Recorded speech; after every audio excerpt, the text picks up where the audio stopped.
welcome to the David Romano Show. I am David Romano, and I have I'm gonna use my Boston accent. A wicked smart guest today.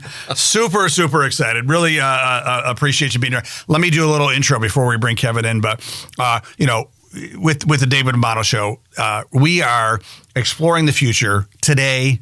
And just really getting. I think I have the foremost guest today that will be able to help us navigate what's happening. No pressure, Kevin. A little. So today's guest is a true pioneer in the tech space. He's an entrepreneur. He's an inventor. He's a futurist. And his name is Kevin Surace. I always want to use my Italian accent and say Surace or Surace, right? Surace. There we go. Is that how you would say in Italy, right? Yeah. Surace. We'll talk about that. Italian roots. Yeah.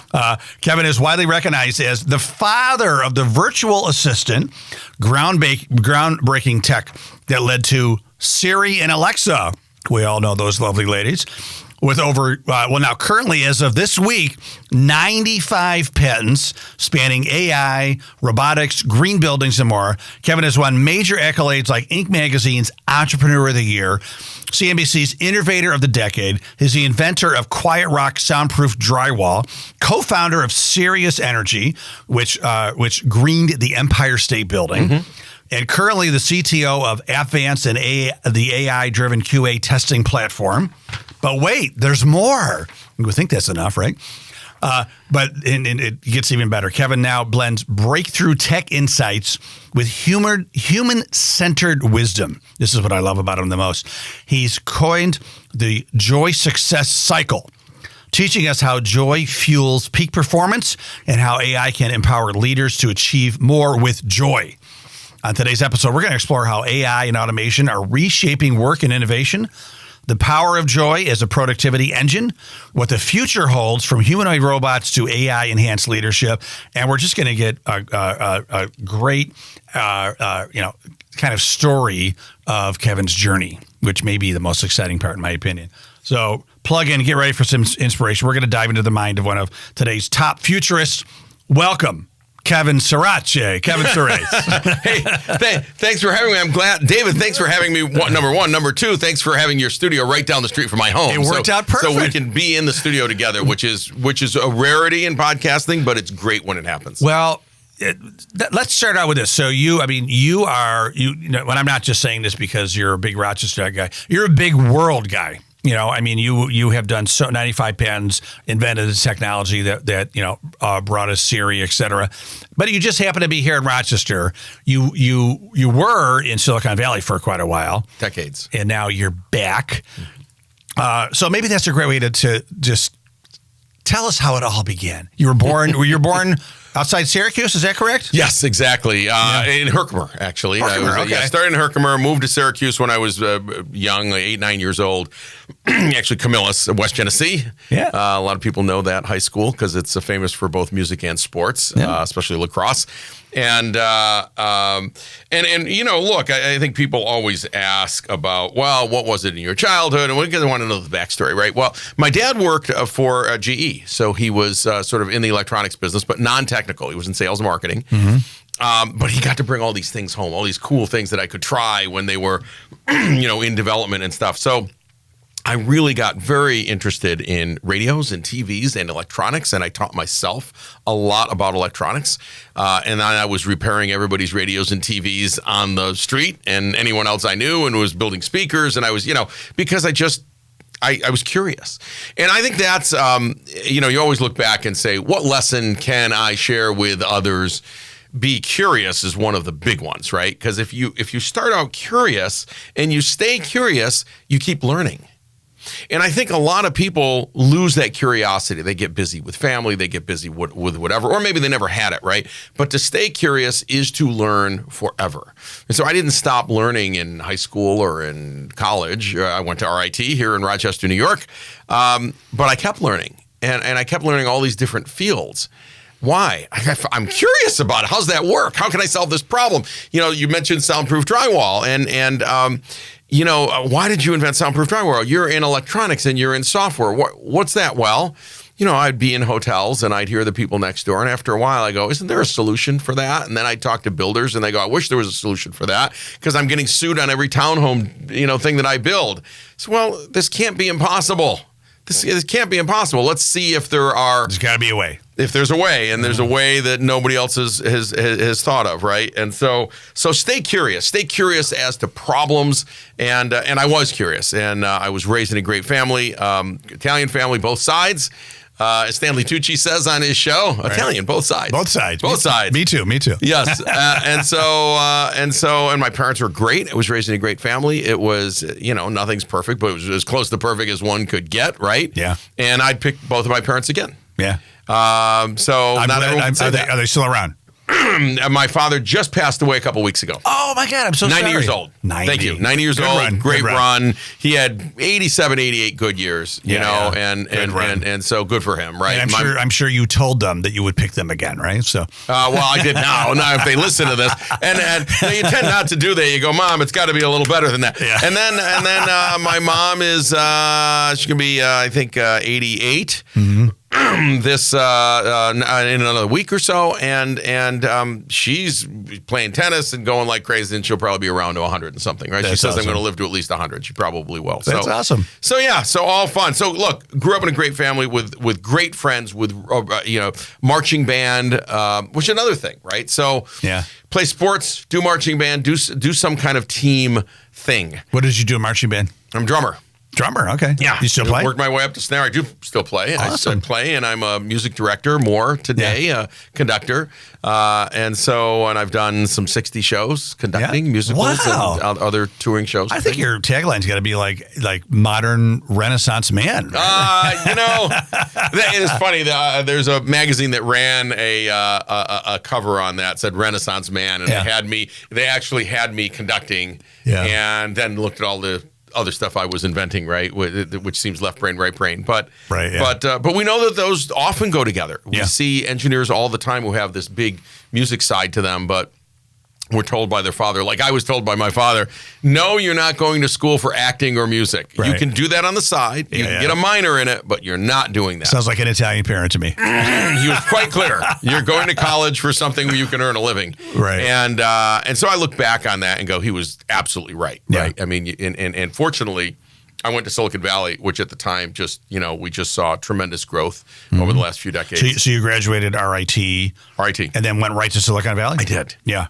And what made you go there? What were you working on, or what did you want to work on? So I'll tell you a funny story. At RIT, so I'm graduating, and I'm graduating at a time where there are no desktop computers yet, right?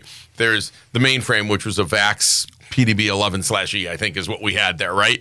And so, and so if you were going to apply for work, you would literally sit with potentially a typewriter or handwrite a cover letter, and you typed out on a typewriter your resume, whatever that is in school. But I had already worked a little bit for IBM and for a company called Sounds Great and some other things. And then you'd copy them, and you'd go to the office in your thing, and you copy. So, and then you might send one or two or three out because it was a lot of effort. Well, I looked at that and said, this is dumb. This is typical Kevin, right? So this is dumb. So my roommate comes back. I'm living in an apartment with a guy. His name's Andy. And Andy comes back and goes, what is all this all over the floor? I said, well, there's 212 envelopes. 212 envelopes? What are you doing? Who are you sending mail to? Oh, well, I wrote a mail merge program because there was no such thing. Wow. And I got the printer to accept the envelopes. And I merged onto my cover letter and then had the resume. And I had the computer do all of it, print them out. I wrote the programs that do it, printed it all out. I had to stuff the envelopes, right? Yeah. And so I was sending out 212 resumes with cover letters. Yeah. He said, you're crazy. Like I went to this career fair and I picked, my one or two favorites. I said, I don't know how this is going to play out. I'm sending it to everyone I can find in this book, right? Better to have too many options than not enough, right? Well, it turns out in the end I had 12 or 13 job offers. Right. And a lot of people didn't have any. Yeah. And I had 12 or 13, so I got to pick. Yeah.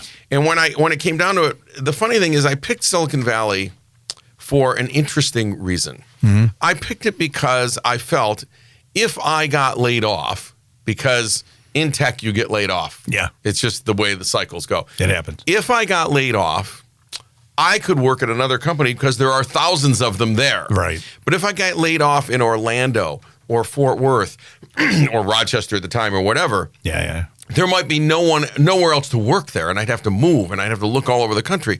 And that turned out to be correct. Yeah. You know, I went through different job cycles, and even I was with a public company in Silicon Valley. I was only with them for about a year, and they closed the division in Silicon Valley and laid everyone off. Right. And I had a job, and then I didn't have a job. Yeah. That was it. Yeah. And so these things happen. And so I think that was just a good preparation. I didn't know I'd ever start companies. I just said, I'm going to go to work for someone, right? And and if that work ends. So that's how I ended up there. Yeah, yeah. What did you major in RIT? Electrical engineering technology, which included software. Okay. A lot of software. You could sort of pick how heavy you wanted to go in software, but I was really heavy in software. Yeah. And I'll tell you, I wasn't the best electronic designer. There were people better at that than me. I could do it, but there were people faster. Yeah. But coding at the time, which wasn't really a big thing, it was just sort of coming into being. I think we were on Python. No, we weren't doing Python at the time. Mm-hmm. I'll think of what language we were on. It was an odd language that's dead now, one of those dead languages. But Pascal.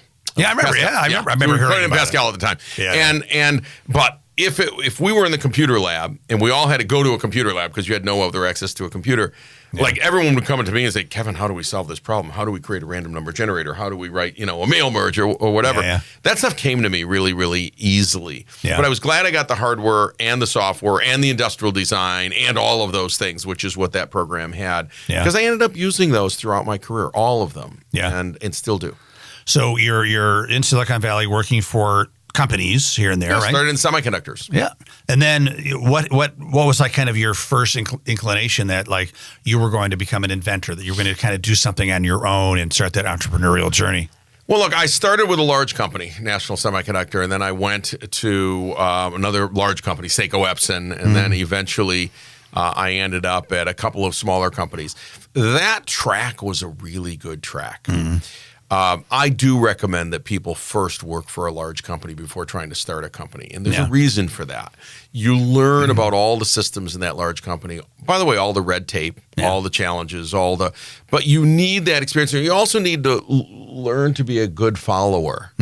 Especially in a large company, you've got a boss and a boss's boss and who knows, 10 levels above you. Yeah.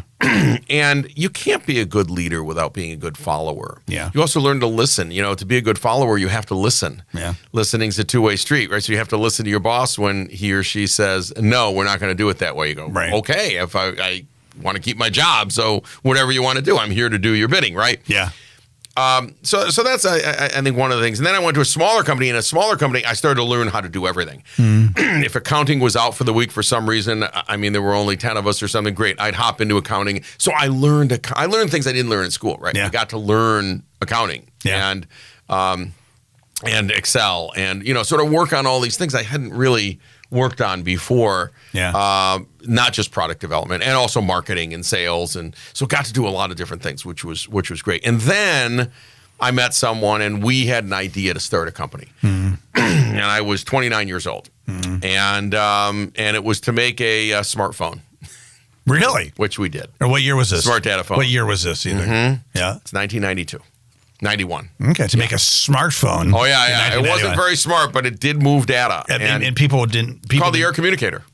People didn't even have phones back, like mobile phones back then. No, this became their mobile phone. And we sold a lot of them, but not enough to keep the company. And we ultimately sold the technology off, but lots of patents, lots of technology around moving data around in a wireless way. So I'd be in an airport with my little air communicator, and there's no internet yet, so it's BBS. Yeah. It's bulletin board systems or AOL, right? And I'd bring up, like I'm flying to Boston, I'd bring up the weather in Boston on my notebook. Now, there's no Wi-Fi either, right? Yeah. So people in the airport would come up and say, how do you have the weather in Boston on your screen? So I have this device called an air communicator, communicates over the air. Wow. What? Yeah. What? It was like mind blowing to people. We take it all for granted today, right? Right. Yeah. So that was the first foray into raising money. We went to 50 VCs. It was about the 50th that funded us. Yeah. Good lesson there. I think Walt Disney went to like 110 banks before he got a yes. That's right. I mean, people don't understand this. One of the things about startups, especially tech startups, is we read about primarily OpenAI. We read about Facebook, Mark Zuckerberg. We just go down the line, right? Yeah. We read about all of the wins. But for every win, there's about 999 losses that didn't happen from when the idea was formed, right? Roughly your chance of success after you haven't really raised any money, or you raised 10, 20K from family and friends, and your chance of success about 1 in 1,000, a big success. Yeah. After you raise a seed round, 1 in 100. After you raise real venture, 1 in 10. Yeah. It's as good as it gets. We don't read about the 999 that totally flopped. And we don't read about how many times some of these people had to go and try to get money. Yeah. And it's hard. And you don't read about the fact that, Intuit, everyone knows Intuit and Quicken and all of that. You don't read about the fact that the founder was so out of money that the rented furniture that they had, the rental place came in and was taking away the furniture as he's on the phone where they take away his desk. He's literally on the phone. His name's Scott, trying to get some order from a customer or get a customer to pay. And he finally gets it and he says, hang on, I think you can bring the furniture back. I got the, $128. Wasn't Elon Musk out of money like in 2007 or 8? And he was like... He put all the money in a Tesla that he had. Well, Elon didn't found Tesla. Yeah. Elon is going to yell at me when I say that because I know Elon. But Elon didn't actually found Tesla. But he was the big funder of Tesla. Yeah. And he was very involved in Tesla. But the two guys who found Tesla... Elon basically tossed out once he took over because he wanted to run it his way.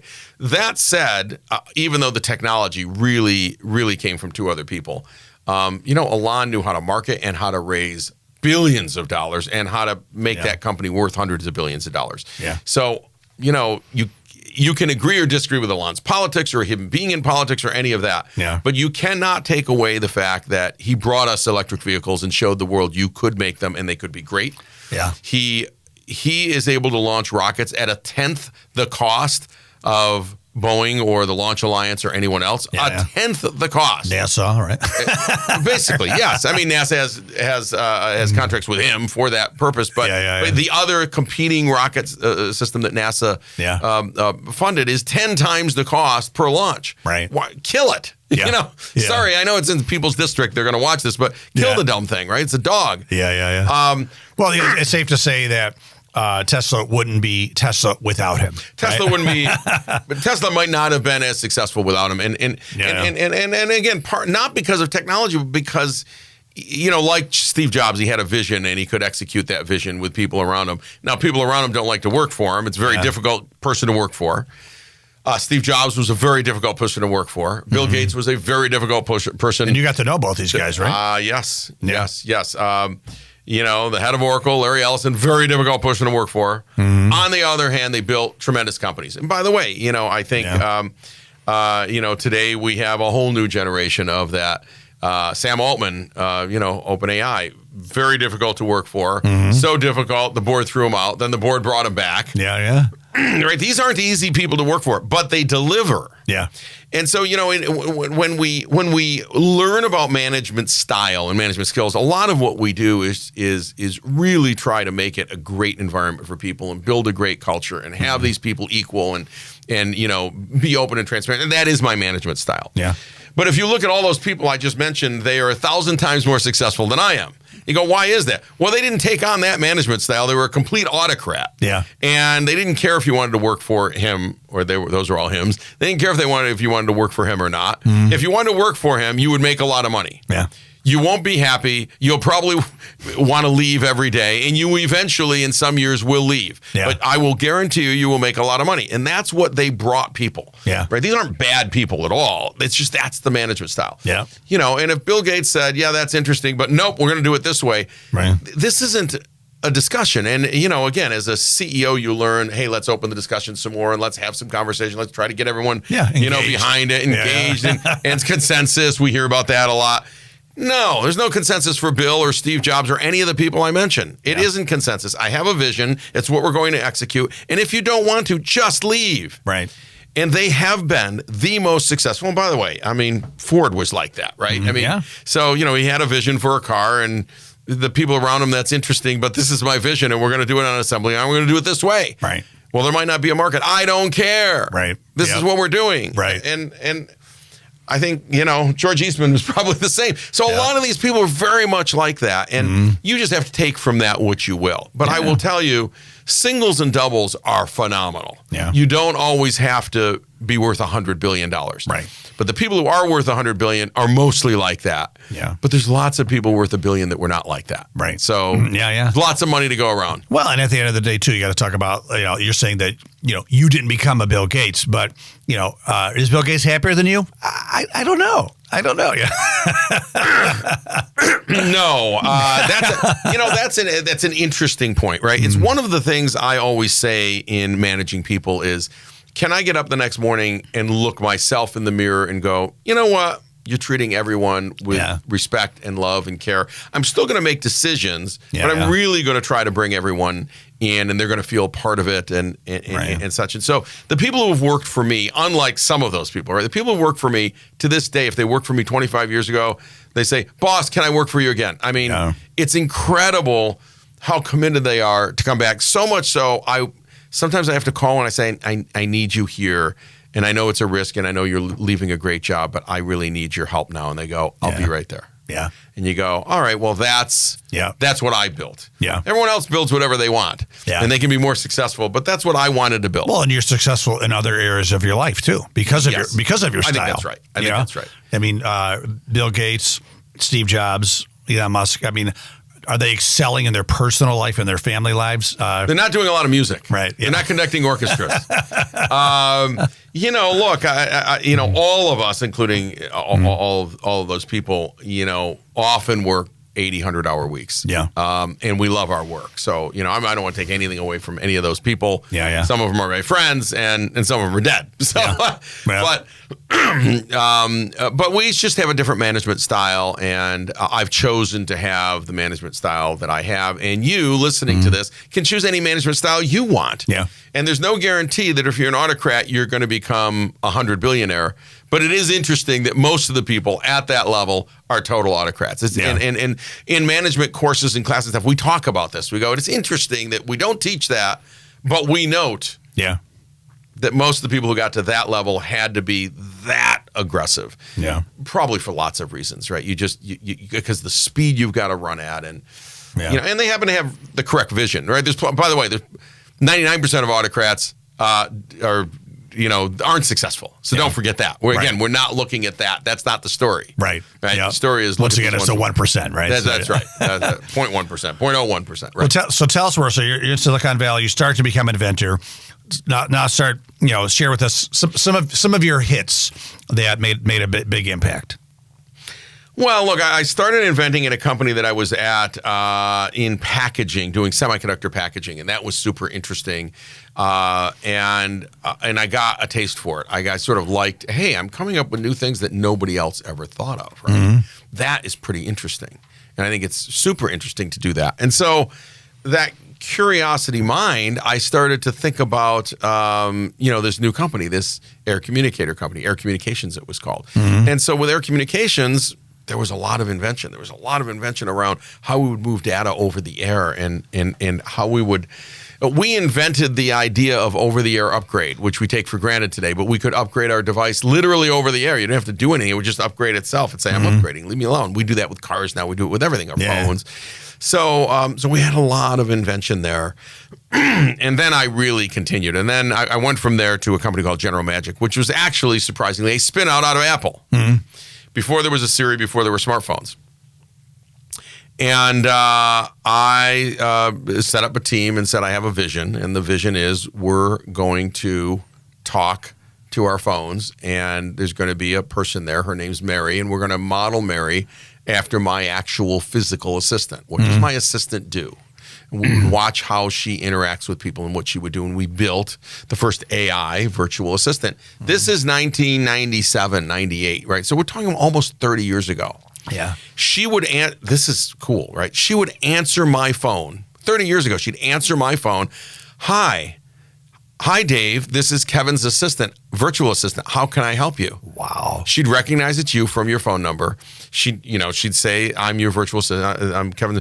Oh, and you'd say, hey, I'd like to schedule a meeting with him. No problem. There's some openings on his calendar. And okay, this is 30 years ago we were doing that. Siri doesn't do that today. I know. I was going to say. And I could ask her, give me my stock quotes, read this web page. I mean, look, she was amazing and way before her time. Yeah. And so I had always envisioned that by now, the Siris and the Alexas would be even far more advanced. Yeah. And unfortunately, they've gotten clogged up because certainly Siri, I had 9, 10, 11 patents on Portico, which was the name of the product at the time.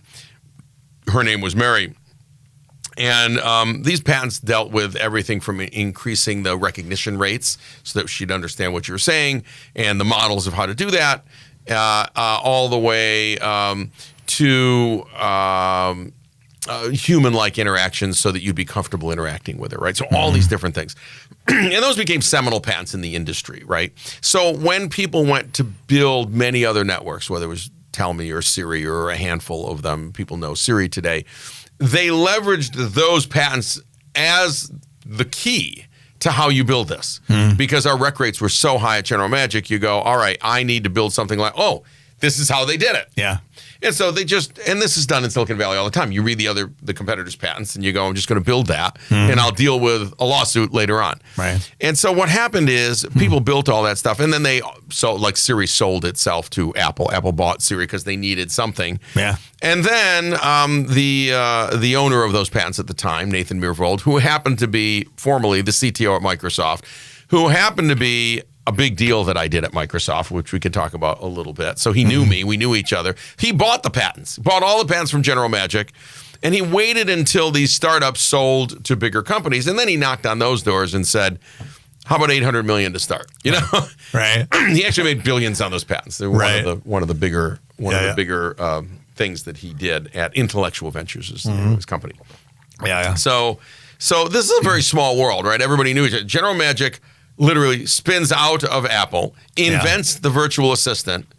A startup reads all our stuff, literally constructs the virtual assistant to those specs. Yeah. Sells it back to Apple. Then Apple has to pay for the very patents that were invented at the company it spun out. Right. Because at the time it couldn't talk about a full circle, couldn't see any value in those patents, but it could have bought them for 10 cents on the dollar. Instead, it had to pay real money for them. Yeah. But everybody knew each other. So, of course, this was going to come around. Right. It's not like Nathan shows up and people go, who are you? No, we know who you are. And, everybody knows each other, right? So, You're like, oh, Nathan, crap, what do we owe him, right? For sure when Nathan shows up. So I thought that was interesting. So how did I originally met Nathan? Because at General Magic, we were trying to do a deal with Microsoft. And our legal team was working with their legal team. With all due respect to lawyers, often it's very hard for them to get the deal done because they don't have the same teeth in it that some of us do, the same guts in it, right? And so basically the deal wasn't going anywhere. It had been a year, and we knew Microsoft needed to license some of this stuff, including our voice technology, because they wanted to use it and they needed that for some work they were doing in cars at the time. And they also wanted to license something called Telescript. Telescript was an agent language. It was a way to create software agents, AI agents, which now we're hearing all about agents today. We created that in the mid-90s. Wow. So Microsoft said, this is powerful. I want to license it. Well, nobody could get the deal done. Everybody was arguing with each other. So I had known Bill from an earlier deal, something we had communicated on some years before. So I'm at a conference, and Bill Gates is talking with the gentleman at the time who was the CEO of Novell, but was soon to be the CEO of Google. And that's Eric. So anyway, they're talking. So I walk up at this conference, and we're outside, we're having dinner and stuff, right? It's outside, it's in Arizona. So I walk up, I say, excuse me, Eric, and I knew Eric. So I said, Bill, it's Kevin from General Magic. Yeah, I know. Look, I really want to get this deal done. And he stops me and he says, your legal team has been working this and they've been impossible to deal with and we're never going to get a deal done and it's impossible, blah, blah, blah, blah, blah, blah, blah. So forget it. It's never happening. Okay. And I walk away. I walk Bill away. Gates saying no, right? Yeah. Right. It's Bill Gates saying no. Right in front of Eric Schmidt, of all things. So I walk away and I don't know. I'm not gone for 20 seconds. And I go, I don't think so. So I turn around, I go back. I say, excuse me again, Eric. I'm so sorry. Bill, we are going to do a deal. I'll tell you why. I'm going to do it personally. I'll handle it. It's between me and whoever you assign, and we're getting this deal done. It's important to you, and it's important to us. Okay, Kevin, fine. I'll have Dan call you. Dan Rosen is his name. I'll have Dan call you on Monday. You guys work it out. If you get it done, great. Yeah. I was almost a test. By the way, it was almost a Tom Golisano test. You know what I mean? It sounds a little bit like Tom, which is get out of here. We're not going to do it. Almost to see how sure you are, how into it you are that you want to come back. Right. So I went back and it worked. And by the way, then I flew up to Microsoft the next week because Dan called and said, come on up. I'll assign someone. So I go up and I'm in this room and this woman walks in. Her name's Karen. Karen walks in and says, who are you? I said, well, who are you? She says, I'm Karen. I work in Dan's team. I said, I'm Kevin. I work for General Magic. General Magic, get out. I'm not going to do anything. The same thing. It starts all over again. So I listened to her. I said, Karen, not only, literally I said this. I look at her. I said, Karen, not only are we going to get this deal done, and we're going to do it together. We're going to pound out every little item on the contract. And we did. We took months to do it, line by line. Not only that, we're going to end up best friends. Yeah. She says, we're going to what? Are you crazy? Came to pass. Right. Both came to pass. Deal got done. You love her. She loves you. Yes. And she was at my wedding. Yeah. Right. Wow. So, yes, absolutely. No, she's not your wife. No, I'm just kidding. No, she's not my wife. No. That would have been a hell of a best friend. That would have been incredible. No, she was already married, and she's great. Her husband's great. But it just shows you that, sometimes you need to take a different approach and don't take no for an answer. Don't take no for an answer. I mean, you took, Bill Gates, the god of business, told you no. And you started to walk away, and you're like, let's see what happens. I mean, you already had the no. It can't get any worse. It can't get any worse. You can only yell louder. Doesn't matter. And then, by the way, somewhat because of that, but sort of related to that, it was fun because Eric Schmidt and I later taught a course every year, twice a year, I think it was, at Stanford.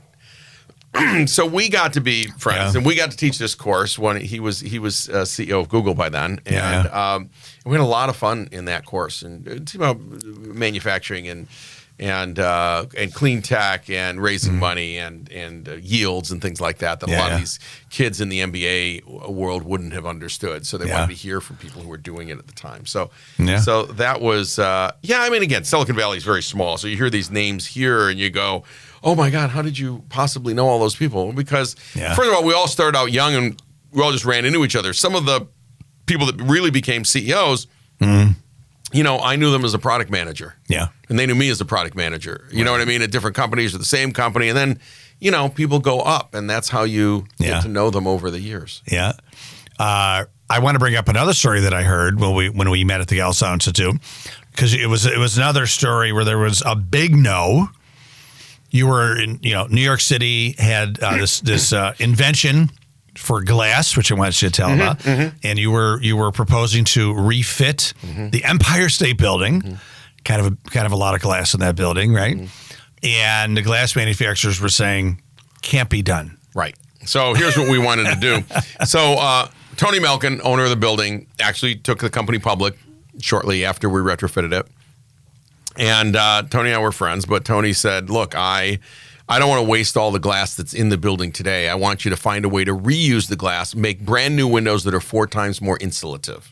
So we had a technology to make them 4 times more insulative, and we knew how to clean the glass and take them apart, get all of the edging and the glues and the other things that are around them off, clean them from all the bird strikes and all the other stuff, make a new window out of the existing glass, plus some suspended film, what we call suspended film in the middle, fill that with Krypton Argon blend, and replace them back in the same window they came out of, right? So we knew how to do it, but nobody had ever reused glass almost for anything. You throw it out. And part of the reason is it's not worth it. It takes a lot of labor. But for the Empire State Building, you've got 6,556 windows, about 26,000 panes of glass. So do you really want to, how do you even get rid of 26,000 panes of glass? Do you throw it to the curb? You can't, right? So put it in the you'd river. have to bring it down the elevator every day. And so the complexity of that and the labor of that, so we offered to set up a factory on the 5th floor, which we did. And really take apart windows, turn them back into glass, reuse the glass to make a brand new window and put it back, and make the building 4 times more insulative. Well, word got out that we were going to reuse 26,000 panes of glass. And the glass manufacturers had a fit. Sure. Now, they know you can reuse glass. This isn't a secret. Yeah. But they don't want the world to know that. That's a really bad idea, right? Because nobody needs new glass if you keep reusing the old glass. Yeah. So it's like the taxis getting mad at Uber, right? So yes. So they started lobbying and calls and going to the board and everything at Tony Melkin's company, saying you can't reuse gas. It'll kill people. It won't work. It's impossible. It's dangerous. It's like, what? What? You making this stuff up? I was going to kill people, right?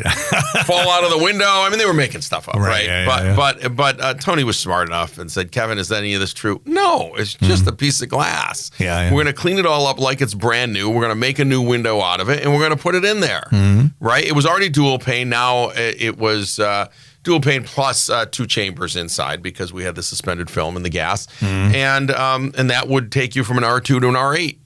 Well, nobody liked that, right? Nobody liked that except Tony, and he believed us, and we did it, and we did it all in about 6 months. Yeah. Retrofitted the entire building. We would do it overnight because you'd have to take the windows out overnight when there's people not there, right? Yeah. And put it all back together. And to this day, those are the windows in the Empire State Building. I think we did it in 2009. So they're going strong. We made 300 extras for bird strikes and if in case something breaks or the seal breaks or something like that, right? Yeah. But anyway, true story. And they haven't killed anybody. No, I haven't killed anyone. Good grief, the things that people say. So I'll tell you another one. So we're in the midst of the AI revolution right now, and I'm in the midst of doing a lot in both AI and cybersecurity, right? But in AI, I have an AI company. It's based in Silicon Valley, but really the teams around the world. And what we have done is we've designed a system that uses AI to find bugs in enterprise software. So a little background data, a bank like a JP Morgan, how many applications do you think, corporate applications on the network, right? Do you think that they manage for the corporation? Take a guess. Oh my God, how many applications? Yeah, corporate applications, network applications, not desktop, but you know what I mean. Right. It's got to be thousands, right? 15,000, give or take. Okay. For that bank. Yeah. There's others that have 5,000, 8,000, but it's numbers like that, which people are shocked, right? Right. Yeah. And you have to update them and upgrade them and interface them to new things in the background. And all these things are going on. So once you make a new application, you have to make it survive for 15 or 20 years that its life is, or 30 or 40 or 50 sometimes. So every time they make changes, whatever those changes are, they then have to test them again, what's called regression testing. So most of that is manual. Some of it's automated, and it's very, very painful. That business alone of testing and test automation is about $120 billion of spend, or arguably waste, but it's spend. And there's about 3 million people involved in the effort. So I had an idea about a decade ago, a little more than a decade ago, to have AI find all the bugs and have no people at all. I don't need those 3 million people. I'm going to have no people at all. Yeah. That's the vision. So it took us about 10, 12 years to get there. But today, that company's name is AppFance, is basically there. We're doing that for many of the customers now, where they're just relying on AI, and AI finds all the bugs, and I don't need these teams of people anymore and all of that. So saving time, saving money, et cetera. Did you get pushback on that too? Because these people don't want to be fired, right? There you go. There's the problem. It isn't from the boss. What happens is, like the CIO says, this is amazing. Team, go check it out. Yeah. Okay.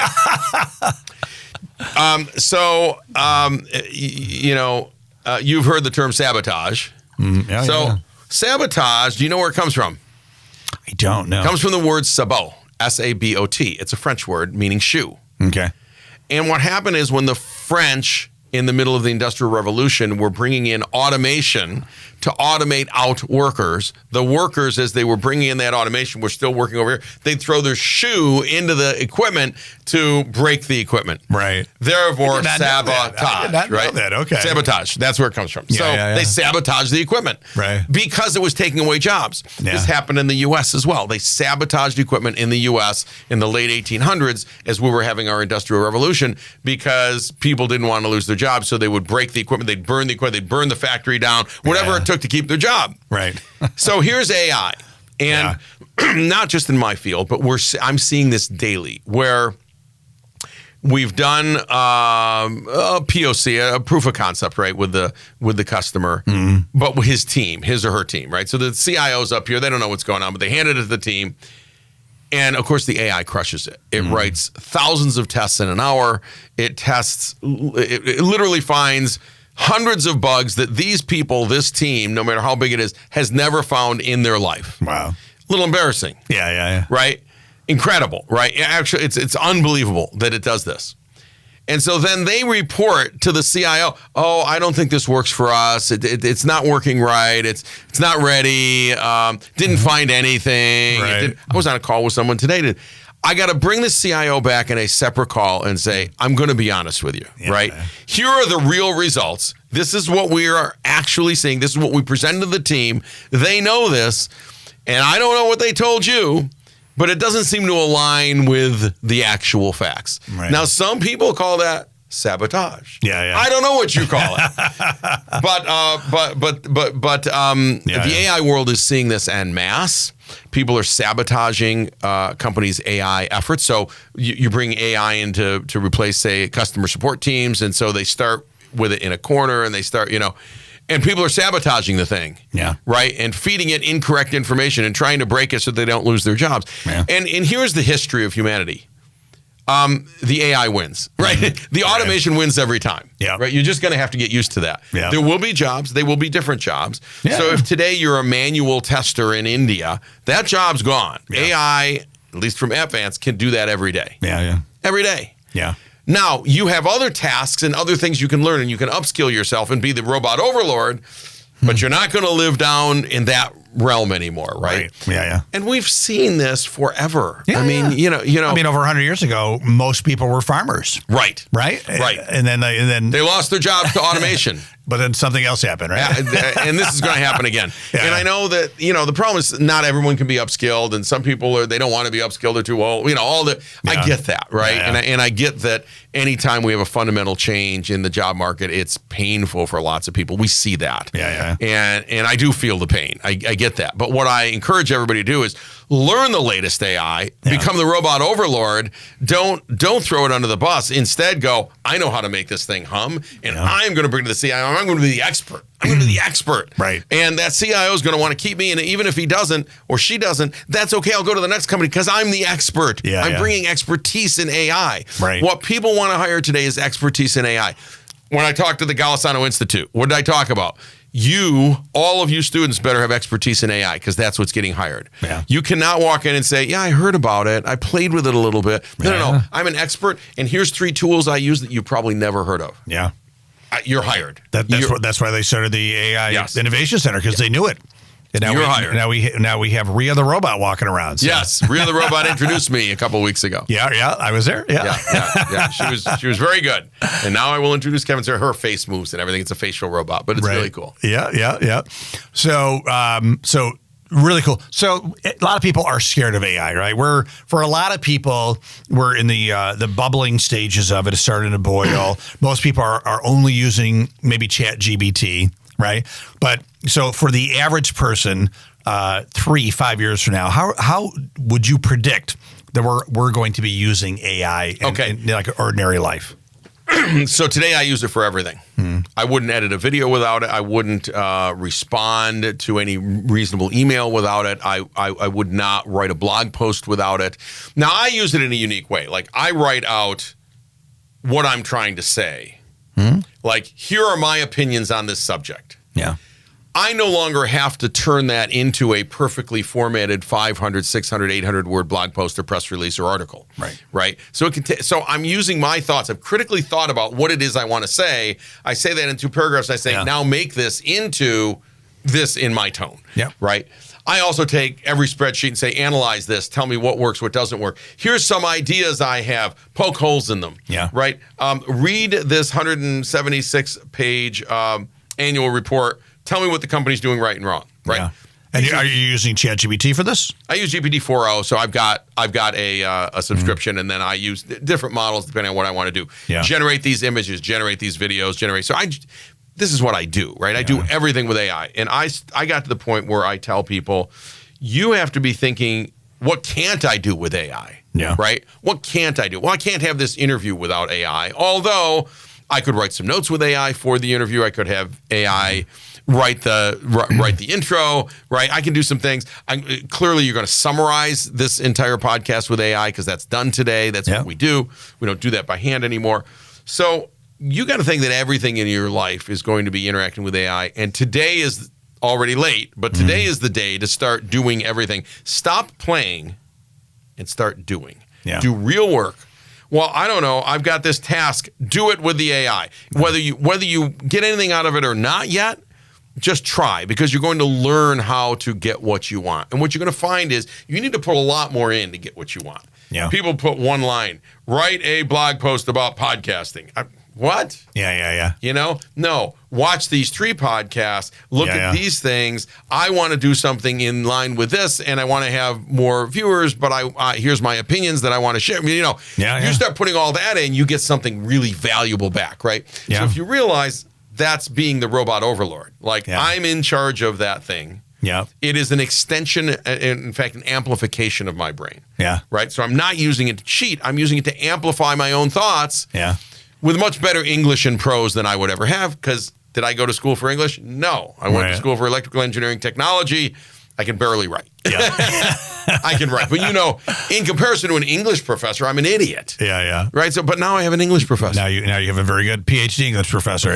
Multiple PhDs, yeah. I like that. Have you coined that term, robot overlord? I really like that. I use it a lot. I probably stole it from someone, but sure, I'll take credit. I love it. Robot, you're either going to be run over by this stuff or the robot overlord. Be the robot overlord. Be the robot. Because they win. Yeah. The other thing you said, 3 to 5 years. Well, we are making such progress on humanoid robots, which she isn't quite at Gauss now. Humanoid robot actually has real arms and legs that move and walk, and because they can grab refrigerator. We will have the opportunity for humanoid robots in our homes to cook and clean in 5 years. Wow! And you will interface with them fully like you would a human, because they're using an LLM, the transformers behind them, right? And they have vision, and they have the ability to talk and listen and be aware and be self-aware and have agent and learn capabilities, right? and learn and continue to learn, right? Yeah. So they learn your house, etc. So this is a big deal. Yeah. And cook, so if you clean, whatever it cook takes. and clean is all I want. Yeah.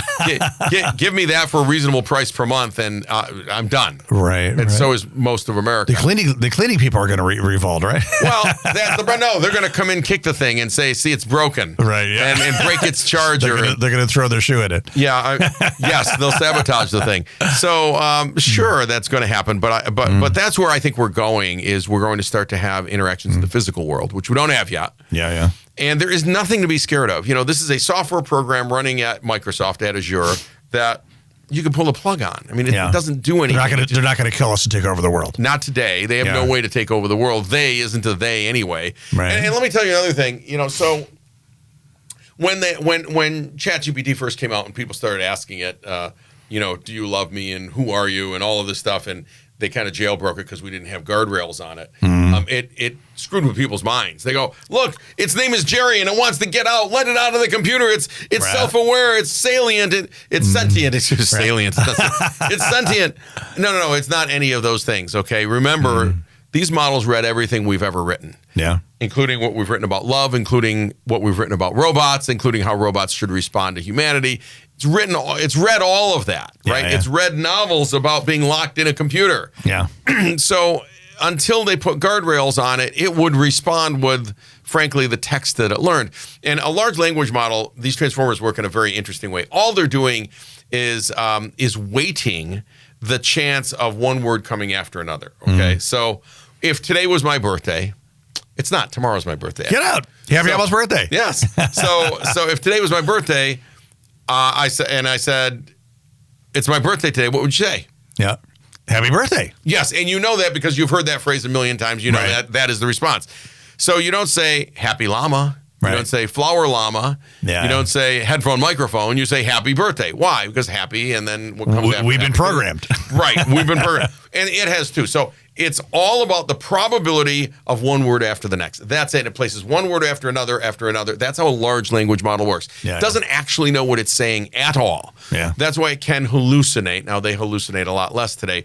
Hallucination isn't sort of, we're anthropomorphizing. It's not trying to hallucinate. It doesn't know that it dreamed up something. Yeah. It is doing what you told it to do. Yeah. Find me a case that does the following. Boom. It made up one. Why? You told it to find one, so it made up one. Yeah. You didn't tell it never make up one. You know, you could get more specific and make sure it references exactly where it found it, and you would find a different outcome. Yeah. Right. So, so these are all interesting, but I think you have to use it for everything, and it's going to change your life, and it makes you. All right.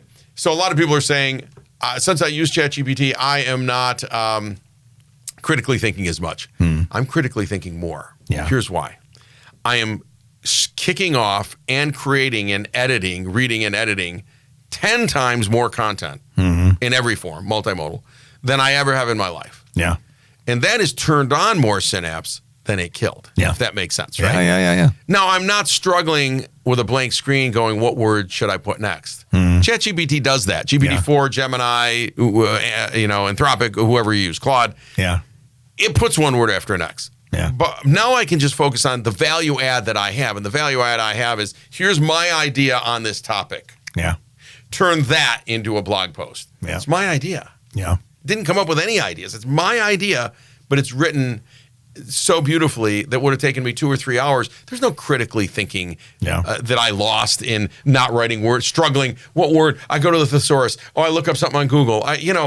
Stop. We've had these tools, right? We've had thesauruses for 100 and something years. Right. We go to the dictionary. We can't. What's that word? Yeah. Forget that. I'm adding no value. Calculators.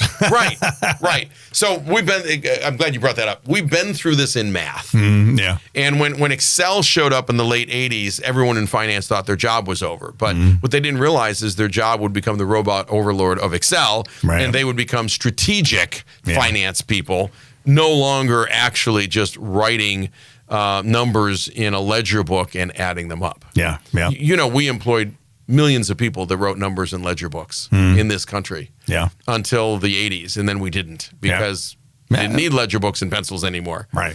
So look, we've been through this on math. We solved math. Done. And we don't really do math anymore. I know people tell me, really? When's the last time you did long division? Right. I mean, yes, if you're teaching a I'm going to say fourth grade. Right, fourth grade. That's right. And that was it. Yep. And by the way, what employer would pay you to do long division with a pencil? Right. They'd fire you for doing it. Right, yep. So we have tools that do that. You will, within 3 to 5 years, you will be fired if you're literally writing word by word. Right. I think, in most companies. Yeah. It'll be like, you're wasting your time.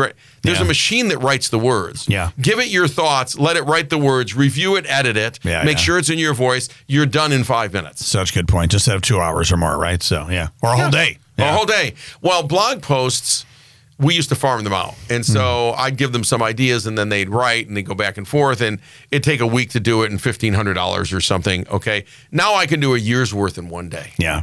In one day. Yeah. I have the rest of my year. For what percentage of the cost? Like 1%? Yeah, less than that, 1,000th the cost. Yeah. I mean, look, we're looking at being able to create movies at 1,000,000x cost reduction. Yeah. Right. Insane, right? We are creating a lot of things now at 1,000,000x cost reduction. We're going to have AI movie stars coming. Of course. And so you're thinking, why would I want an AI movie star? Because I know that's what your listeners are going to say. Really, have you ever Seen Shrek? Did you like Shrek? How about Buzz Lightyear? Yeah, okay, yeah. We've had drawn characters or CGI Mickey Mouse. characters. Mickey Mouse, starting with that. So we've had characters that we love that have not really existed in real life. So stop. Yeah. So just stop. Yeah. Now they're going to be created by AI, and they are. And we've already got 10, 12, 14-minute films that look amazing. Yeah. There were no actors. There were no voices. There were no humans. There's someone at a computer with text, editing what comes back, evaluating it, putting it together, laying out, directing the scenes, telling the AI the camera angles. But you can do a movie now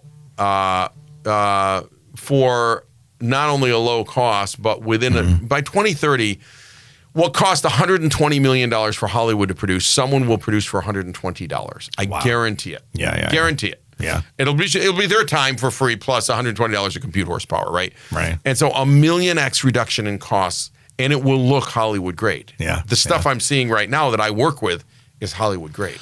Well, Instagram, Facebook Reels. Yes. Just the past few months, I've been saying, is that AI or is that real? Yeah. More and more. I can tell a little bit now, but I'm pretty sure I'm not going to be able to tell. Yeah, I think something like 20% of Instagram today is now being generated by AI. Yeah. And you wouldn't know. Okay, so many of my Instagram posts, for example, or LinkedIn posts, but I tell them it's a virtual of me. What I do is I'll go somewhere and I'll film me selfie, right? And I'll just say blah, blah, blah, blah, blah, blah, blah, blah, blah, blah, blah, blah, blah for a minute. Yeah.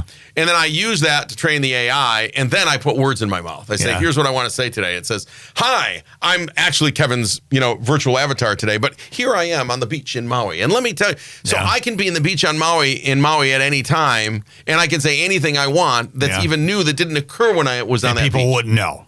No, you can't tell. Yeah. I mean, it's a perfect representation of me interacting, arms moving. So again, people, business people, thought leaders, etc. They do all these videos, like daily videos. Yeah.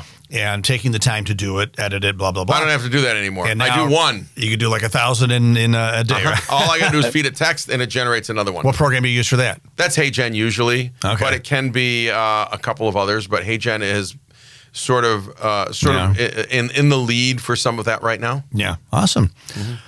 So I want to end with a question that is non-AI related, more lifestyle related. So you're hanging with Bill Gates, Eric Schmidt, etc., Silicon Valley, but you decide to move back to lovely upstate New York. This is more a lifestyle decision. But when did you do that, and what made you do that? Because you're still still young, full of piss and vinegar. You could have stayed out there, right? We moved back about a year ago. My wife had sold her company in Silicon Valley, and my company was more virtual than one I have in Silicon Valley. And so there was no particular reason to have a house there. Yeah. Right. And to be right there. And we love this area. And we know the West Coast really well. My wife grew up on the West Coast, right? San Diego. Yeah. So we've done I don't want to say all there is, but you know what I'm saying. We've done the West Coast. And then we go, well, there's so much to explore on the East Coast that you can drive to, especially the Northeast, as you know. Yeah. And so wouldn't it be fun to do that and try that, for a while or forever, whatever. Yeah. I also think Silicon Valley is not a great place to retire. It's a great, and I'm not retired, but it's a great place to work and work 100-hour weeks, right? Yeah.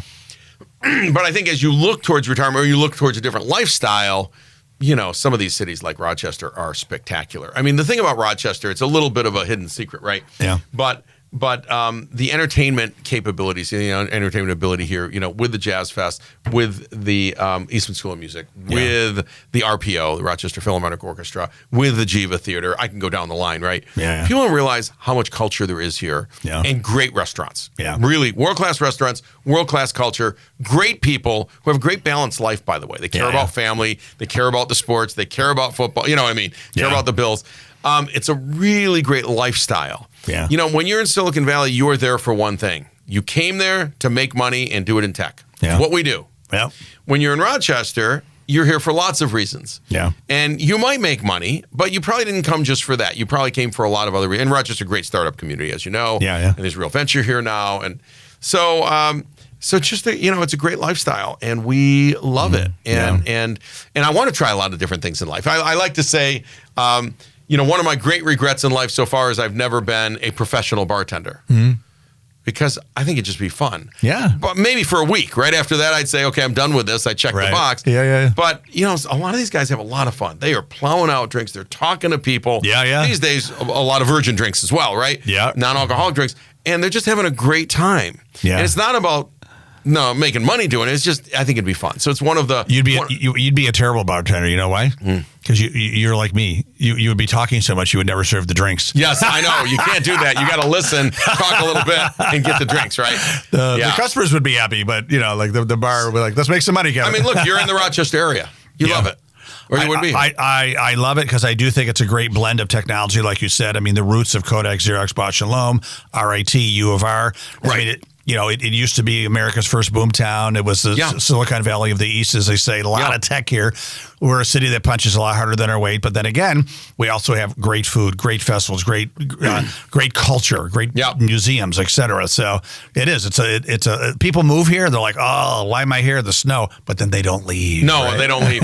Well, we spend a lot of like a lot of people here, if they can, they spend their winters somewhere else, right? Yeah. And so we spent a few months in Maui, and so we make our way around in the winter. So we don't feel kind of tied down. Yeah. But except for this past winter, the last 20 years have been really mild, and oh my God, people haven't really complained about. You grew up outside Syracuse. I mean, the snow was always more taller than us, right? Yes, it was. Certainly in those days. Yeah. And then with climate change, the winters have gotten much more mild. Yes, you can have a bad one, but mostly they're more mild. Right. And of course, people don't realize this isn't Buffalo. Buffalo gets Lake Erie snowfall. Yep. And they get that lake effect from Lake Erie. But Yeah. by the time it gets here from Lake Erie and, from Ontario, it's going east, right? Yeah. We don't get any. And so often that lake effect ends somewhere around Brockport. Yep. You notice? Yeah. So we're sitting here and Buffalo's got 6 feet of snow. Kevin, what'd you get? I'm looking at grass, right? Yeah, I can still see the grass. So I think it is a special place, and culture matters. And the other thing is, we drive to Boston. We drive to Vermont. We drive to Maine. New York. You drive to Toronto. That's right. I mean, you drive to Montreal. I mean, there's so much. Niagara Falls is right there, right? Niagara on the Lake. So much you can do.